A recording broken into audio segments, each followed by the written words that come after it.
Bismillahir Rahmanir Rahim wa bihi nasta'in. Today we have a poem, Lisan Hal Lughat al-Arabiyya, a very famous and well-known poem by a very famous and my favorite poet, Hafiz Ibrahim. Hafiz Ibrahim, who is titled as Sha'ir al-Nil and Sha'ir al-Sham. There are different opinions about his being called as Sha'ir al-Sham or Sha'ir al-Nil. Some people say that he was born in the boat in the Nile River, and some say that it's because of his love towards this Nile, which has its history and heritage. Uh, that's why. But to me, I believe that that's the point. That makes a point. It could be because it has its own history and heritage and its culture, and he used to love this Nile, and it's a beautiful part of Egypt and Sudan. Uh, he feels a pain in this poem. You can see there's a pain and sadness in this poem. And there are very few poets which you can see they show up the pain for their society. So that's why he is known as a social poet. So whatever goes around him in the society, he is depicting that in his poetry. Particularly this piece of poetry, Lisan Hal al-Lughat al-Arabiyya. So in this poem, you can see different people have given different opinions for the interpretation of this poem. Some say that he is reply to the mustashriqeen, those who have claimed or blamed to language, Arabic language, being it short and short lasting and short for describing the words and meanings. But if you go to this poem deeply, you will understand there are two segments. One is where we understand that he is replying to the mustashriqeen, and second is he is kind of blaming to his own people, those who speak the colloquial language. Okay, as per him, that they are harming the language. They are not speaking MSA, modern standard language, and Fusha. Other than that, they speak colloquial. So, without taking more time, let's go ahead to the interpretation of the poem. رجعت لنفسي فاتهمت حساتي وناديت قومي فاحتسبت حياتي. This is the first verse of first stanza. رجعت بنفسي, the poet says that I returned to myself. فاتهمت حساتي, and I accused my mind. I blamed my mind, my brains. وَنَادَيْتُ قَوْمِي, and for a while I thought, let me see, yet let me call my people if they can help me out. فَاحْتَسَبْتُ حَيَاتِي, then I accounted myself. In the first verse, you have seen that he has compared a language with a person. The narration is being done as if a language is a person. And this language is اللغة تشتو قومها. The language is actually complaining to the people. رموني بعقم في الشباب وليتني عكمت فلم أجز لقول عداتي. Those people, again, I will remind you, it could be mustashriqun or it could be even local, but more what I have understood, it is about mustashriqin. They have blamed me. Rama yarmi means to throw. Throw the arrow or throw the stone. Ramawni bi'upmin means they have blamed me. Upn means in infertility, sterility. Fishabab walaytani yakimtu. They have accused me of or blamed me of infertility while I am just only in my young age. Walaytani. And I wish if I were infertile, akimtu falam ajza liqawli udadi, then I would never reply to these. I would never cry for the words of these enemies.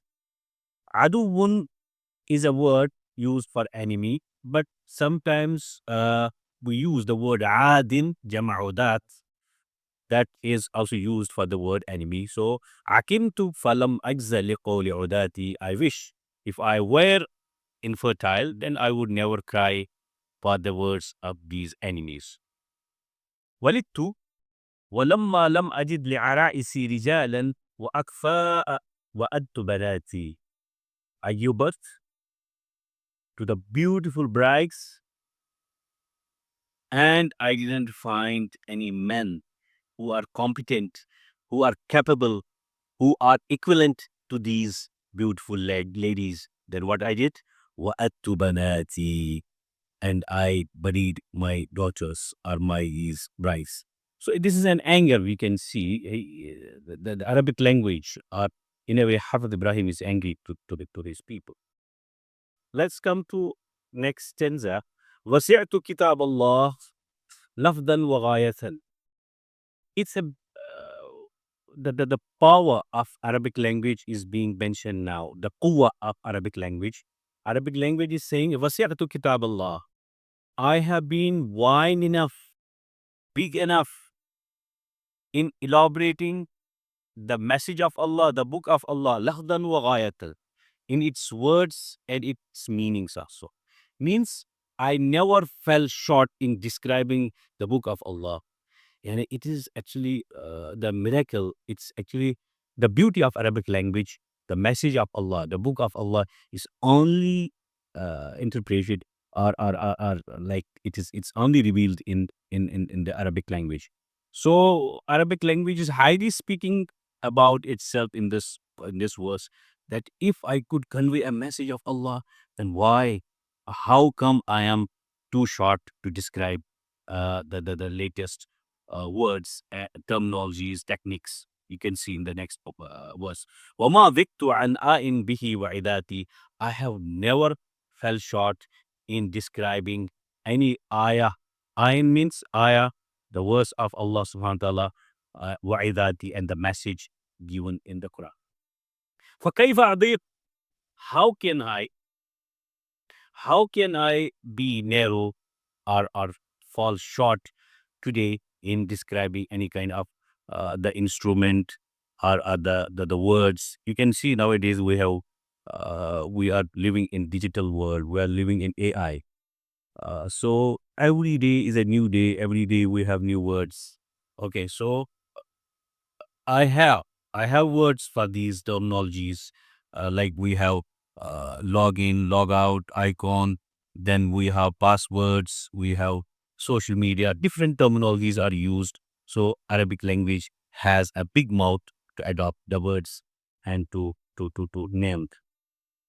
طب كيف أضيق اليوم عن وصف آلة وتنسيق أسماء لمخترعاتي? How can I uh, not give the names to these innovations and technical words? وتنسيق أسماء لمخترعات, and the words for these innovations. أنا البحر. This is a big claim here for Arabic language. If you can see, أنا البحر, I am the ocean. Arabic language says, I am the ocean. في أحشائه الدر كامن. In the depth of mine, there are hidden pearls. So in the depth means, actually, Ahsha means the tummy, the stomach. So here it means the depth of the oceans. You can see there are pearls, there's a treasure of words, of vocab, of information. هل سألوا الغواص عن صدفاتي?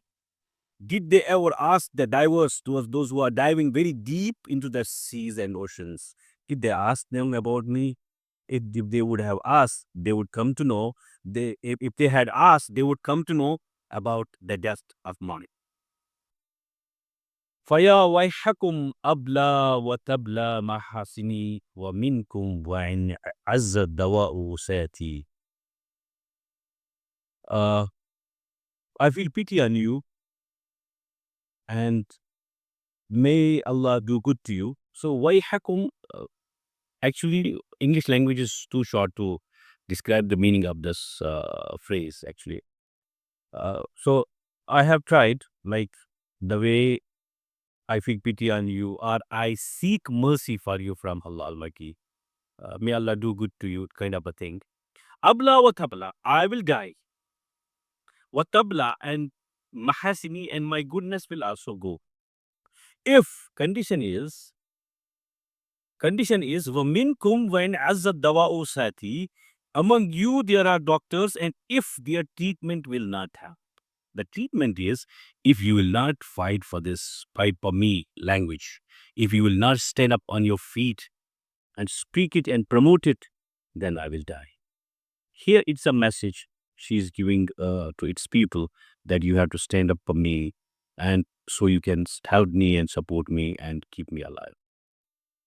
أرى لرجال الغرب عزا ومنعة وكم عز أقوام بعز اللغات. Here, the Arabic language is speaking highly about the Europeans, how they protect their culture by protecting their language. أرى لرجال الغرب, I can see Europeans عزا ومنعة, that they have honor and they defend their language. وكم عز أقوام بعز اللغات, and there are lots of people, those who have got good regards and respect because of the language. So language is a culture, language is a tradition, language is our wear and tear. We cannot leave it, and it's our life. So a message which he is giving, that Arabic language is our language, and we should always grasp it firmly and promote it wherever we are. At last, I would say again that you can see al-ya'su wal-qunut fi hadhihi al-qasida, yani the sadness and the sorrow which he feels, the pain which he feels when he looks at the people, those who speak, who break the language by speaking the colloquial words and not using the modern standard language or Lugha al-Fusha. Thank you so much. Catch you up in the next episode. Jazakumullah khair.